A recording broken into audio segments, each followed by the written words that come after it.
রাত পেরোলেই শপথ নেবে রাজ্যের পরিবর্তনের সরকার। আর সেই পরিবর্তনের সরকারের যে শপথ গ্রহণ অনুষ্ঠান, সেই শপথ গ্রহণ অনুষ্ঠানের জন্য এই মুহূর্তে দেখা যাচ্ছে যে বাঁকুড়ায় বিজেপি কর্মী সমর্থকরা তারা লাড্ডু তৈরি করছেন। হাজার হাজার লাড্ডু তৈরি করা হয়েছে।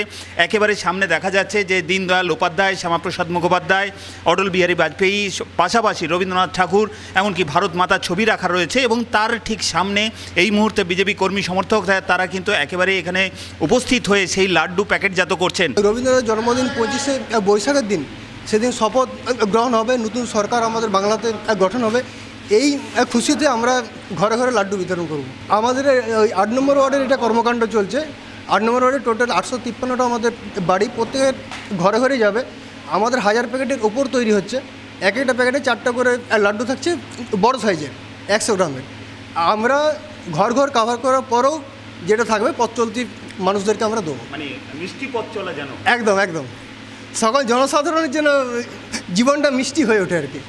এমন দুর্বিষহ একটা তেতা জীবন তৈরি হয়েছিল বাংলার মানুষদের, সেখান থেকে ভারতীয় জনতা পার্টির সরকার মানে গঠন হওয়া মানে প্রত্যেকের জীবনে একটা মিষ্টি চলে আসা, সেই জন্য এটা করা হচ্ছে। এখন আমাদের পরিবর্তন এসছে, আমাদের সরকার এসছে, তার জন্য আমাদের আনন্দিত করে মিষ্টি বিতরণ করা হচ্ছে।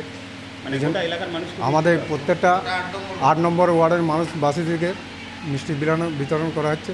মানে কালকে সকাল থেকে কি এটা শুরু? কালকে সকাল থেকে আমাদের শুরু হয়ে যাবে, কালকে সকাল পৌঁছে দেবেন।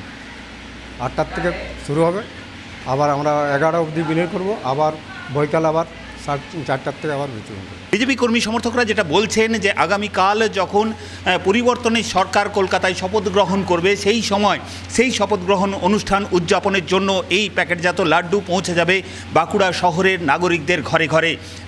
মূলত এই মিষ্টিমুখ করিয়ে, সাধারণ মানুষকে মিষ্টিমুখ করিয়েই পরিবর্তনের সরকারের যে শুভযাত্রা, সেই শুভযাত্রা শুরু করতে চাইছেন বিজেপি কর্মী সমর্থকরা। বাঁকুড়া থেকে ক্যামেরায় বোধন কর্মকারের সঙ্গে হীরক মুখার্জি, TV9 বাংলা।